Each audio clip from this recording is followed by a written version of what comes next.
Quero, senhor presidente, primeiro dizer aqui eu diria até do nosso contentamento com todo esse processo que resultou nesse período agora, que eu diria extremamente curto, mas intenso, e Vossa Excelência, inclusive, ouvi com muita atenção o pronunciamento de Vossa Excelência hoje à tarde, senador Cacildo, no sentido da gente identificar o que efetivamente a gente pode entender como processo de votação e a sintonia com aquilo que efetivamente pode ter impacto nas ruas e atender à demanda das ruas. Eu tenho insistido muito que as próprias manifestações, elas revelam um sentimento de leitura muito fidedigna do que acontece hoje em todo o país. E me refiro exatamente do impacto na vida, senador Cacildo. E a tradução que eu faço é muito simples, assim, aliás, fiz essa leitura ou essa figura de imagem para a presidenta Dilma, quando dá conversa com ela. Que é o seguinte, senador Cacildo, a vida melhorou dentro de casa, é verdade. Salário, emprego, minha casa, minha vida, universidade, dentro de casa. Mas a vida degradou na rua. Eu tenho minha casa, minha vida, mas eu tenho que botar grade na casa. Eu ganhei um salário, mas na hora que eu vou me locomover na cidade, passo 6 horas dentro do ônibus. Passou a ter emprego, o cidadão melhorou dentro de casa, passou. Ele pode adquirir um carrinho? Pode. Esse carro não pode rodar na vida, porque a vida degradou lá fora. A vida melhorou dentro de casa, tem universidade para os filhos? Tem. Mas os filhos, quando vão para a universidade, os pais não dormem enquanto os filhos não chegam. Ou alguns até nem chegam de volta. Então a vida melhorou dentro de casa, é verdade. Mas a vida degradou na rua, senador Wellington. Hoje, a vida melhorou dentro de casa, você pode pagar um plano de saúde, mas mesmo um plano de saúde privado, senador Wellington, o sujeito chega no hospital, o atendimento não é o atendimento condizente com a melhora de vida. Isso vale para a saúde prestada pela rede privada ou pela saúde prestada pela rede pública. Então nós precisamos mudar completamente esse conceito de fazer a leitura de como é que as coisas avançaram, como é que a vida melhorou. E, portanto, ir ao encontro desse anseio, nesse novo tempo, para poder identificar, ou seja, como é que eu faço para fazer esse atendimento chegar na vida das pessoas, para que essa melhoria possa verdadeiramente se expressar. E tem umas contradições, senador Wellington. Melhoramos do ponto de vista tecnológico em tudo. O ônibus até é mais bonitinho, mas é ordinário. É bonitinho o ônibus, confortável, tem não sei o quê, mas não dá para ter conforto onde só vai lotado. Então é bonitinho e ordinário. O ônibus até tem isso ou aquilo, tem suspensão de não sei das quantas, mas não anda. Ou quando anda, as ruas estão cheias de buraco. Então, o ônibus é bonzinho, mas é ordinário o serviço de transporte. E caro. Então, portanto, eu diria, esse balanço entre o que você pode fazer da melhora que se expressa na vida das pessoas com a piora do que se expressa na hora que a gente vai precisar, ir ao encontro dessas melhoras em nossas vidas. Eu cheguei a citar, senador Wellington, até muito para a presidenta Dilma, uma realidade que eu vivi, inclusive, enquanto garoto, jovem. Meus pais migraram do interior para Salvador e nós fomos morar num bairro popular, um bairro humilde da cidade de Salvador. Mas a gente vivia, do ponto de vista da porta de casa para a rua, com satisfação. Tinha como a gente se locomover. Várias vezes eu cheguei na minha casa depois de meia-noite e o que a gente costumava chamar de portinhola ou um acessozinho para ter acesso ao trinco estava aberto. Porque meus pais deixavam lá aberto para que a gente que ia chegar mais tarde pudesse entrar em casa. A casa de meu pai continua no mesmo lugar, nesse mesmo bairro. Está lá cheio de grade, senador Wellington. Senador Wellington, cheio de grade. Ninguém mais deixa sequer a porta sem botar uma grade. Não é deixar aberto para alguém entrar. Então, aí tem que identificar isso. O que é que a gente pode votar aqui? O que é que a gente pode aprovar aqui? O que é que a gente pode discutir com o executivo, com o judiciário, com o legislativo, para que essa vida melhore do lado de fora? Para que as pessoas passem a ter a possibilidade de experimentar essa mudança em suas vidas. E aí eu quero pautar a coisa do município, senador Wellington. Nós tivemos aqui uma marcha de prefeitos. Eu sempre tenho insistido nisso, senador Wellington.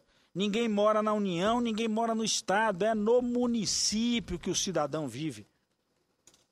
Então as políticas devem chegar lá. Aí liberamos aqui, senador Wellington, se a gente pegar 2011, 2012, 2013, nós votamos mais de uma dezena de projetos com isenções, com programa, com propostas, para que as coisas pudessem chegar no município. Mas os municípios não têm condição de bancar isso, senador Wellington. O custeio é o grande karma. Eu construo um hospital, mas quem roda um hospital? É o custeio. O investimento é até fácil. Mas quem bota o hospital para rodar é gente. Construa uma escola, quem bota a escola para andar é gente. Aí nós temos aí a experiência de UPAs que foram construídas que nós não conseguimos ainda botar para funcionar plenamente, porque os municípios não têm condição de bancar. A maior reclamação dos municípios em relação ao FPM é isso, queda na arrecadação do fundo. Então, se tem uma proposta, senador Wellington, apresentada por mim, que está em discussão na Comissão de Assuntos Econômicos, eu estou propondo mudar o artigo 42 da Lei de Responsabilidade Fiscal. Não estou propondo afrouxar, como alguns dizem, as condições para você manter a responsabilidade fiscal. Mas eu estou propondo é que nessa lei haja justiça. O impacto causado a partir desse artigo na vida das prefeituras é muito grande. De que forma? Toda vez que há isenção de IPI, corretamente para atender esse balanço da economia, que precisa de incentivos para superar o problema da ausência de mercados externos, como é que você aumenta o consumo interno? Na ponta os municípios perdem. Isso aí é retirada direta de sangue da veia dos municípios. O IPI retira diretamente do FPM. Na hora de fazer a averiguação das contas, o artigo 42 da Lei de Responsabilidade Fiscal não leva em consideração isso, não. E aí, pau na moleira dos prefeitos, que são julgados a partir da queda da arrecadação na relação com o que foi orçado. Os prefeitos são considerados, enquanto, inclusive, infratores ou julgados como alguém que comete crime de improbidade administrativa. Então, portanto, vamos alterar essa condição. Alterar a condição não só para evitar que esse tipo de punição se estabeleça, mas para construir um outro caminho, para que se permita que municípios ganhem capacidade para a contratação de pessoal, para a educação, para a saúde, para a segurança, no caso dos estados, para que a gente possa efetivamente ter a compatibilização, senador Humberto, entre o que é o investimento na saúde e o custeio da saúde. Vossa Excelência, que é um batalhador histórico desse debate dos recursos para custeio na saúde. Então, eu vou batalhar aqui pela liberação de recursos para a UPA para diversos municípios. O município recebe o investimento da UPA, mas não recebe recursos para promover a sustentação, a manutenção ou o custeio dessa UPA. Então, portanto, esse é um emblema do debate da Lei de Responsabilidade Fiscal. Reconheça, senador Raup, que nós temos que ter cada vez mais rigor para evitar desvios. Mas tem que ter, por outro lado, a compreensão do que é que significa esse limite em relação aos serviços que têm que ser prestados pelo município. Transferimos recursos para pós-saúde, para UPA, para creche, na área da educação, mas a parcela expressiva da contratação no custeio fica no lombo dos municípios. A maior parcela fica lá. Aí nós vamos dizer assim, não, programa para a gente permitir, inclusive, a contratação de médicos. Ótimo. Bom programa. Médico sozinho não trabalha. O médico, eu preciso ter o médico, o enfermeiro, o auxiliar e até o vigilante desse posto de saúde.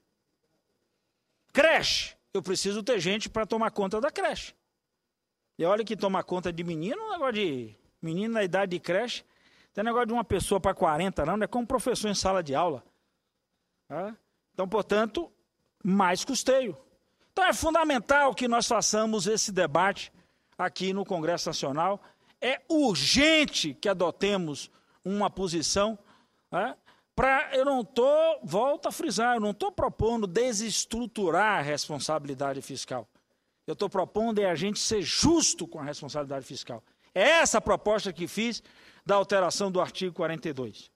Perdeu a arrecadação por conta da isenção do IPI, a proporção tem que ser mantida a partir desse nível, levando em consideração essa perda que foi provocada por fatores alheios aos gestores municipais.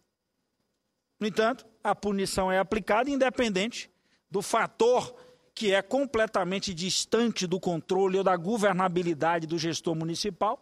No entanto, o gestor municipal, literalmente, a gente podia dizer isso, paga a conta. Então é fundamental alterar isso. Outra proposta que estou fazendo, senador Raupp, aqui eu diria até indo na mesma linha do que foi o senador Tião Viana, eu estou propondo mudar a forma de cálculo para o repasse do fundo de participação nos municípios. A regra hoje, um município se perde um habitante, ele vai despencando, ele despenca. Mas se ele ganha 100, ele não aumenta a sua arrecadação. Nós poderíamos fazer uma figura de imagem, para não tratar aqui só na linguagem da equação matemática ou coisa do gênero. É como se a gente estivesse olhando uma escada, exatamente uma escada, num sentido, obviamente, crescente. E não no sentido quase que, eu diria, apontando como uma diagonal num gráfico, e não como uma escada numa posição vertical. Então, esse degrau, se o prefeito muda, se a cidade muda, o prefeito não pode fazer nada. Se cai um habitante, ele pula imediatamente para o degrau inferior. Mas quando ele ganha 1.000, ele continua no mesmo degrau. Aí ele não aumenta a sua arrecadação. A proposta feita na época pelo então senador Tião Viana, hoje governador do Acre, é que nós mudássemos isso para uma reta. E, portanto, trabalhássemos isso enquanto per capita. A variação dar-se-á exatamente a partir da mudança desses habitantes. Portanto, o que impulsiona de maneira negativa, jogando para baixo, a mesma regra tem que ser utilizada do ponto de vista quantitativo para impulsionar ou para aumentar a receita na hora que a população aumenta. Então, portanto, é fundamental que esses componentes sejam trabalhados para permitir uma melhor capacidade de gestão. Reconheço que todo mundo até insiste em dizer que temos que ter cuidado com alterações em legislação e principalmente dessa natureza, volto a frisar, principalmente a lei de responsabilidade fiscal, que muitos na fazenda chamam de vaca sagrada. Eu só quero chamar a atenção de que a lei de responsabilidade fiscal pode até ser uma vaca sagrada. O problema é que os bezerros lá embaixo já estão tudo morrendo. Então, entre a vaca sagrada e os bezerros já alguns sacrificados, eu prefiro entrar com a política de tentar pelo menos a redenção e a busca para a salvação de algum desses bezerros, que são os municípios. Então, urge que nós discutamos essa matéria como parte daquilo que nós apontamos aqui o ano passado, o debate sobre a questão do Pacto Federativo.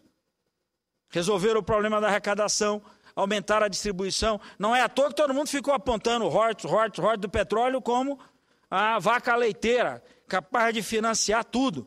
Royalties do petróleo para a educação, royalties do petróleo para a saúde, royalties do petróleo para a infraestrutura. E aí chegou numa hora que o pré-sal ficou tão salgado que está difícil de ser acessado. Então, nós precisamos ter responsabilidade para tratar dessas questões, mas nós precisamos olhar também qual é o eixo da prioridade para atacarmos essas questões. Então, de onde vamos tirar? Onde vamos buscar?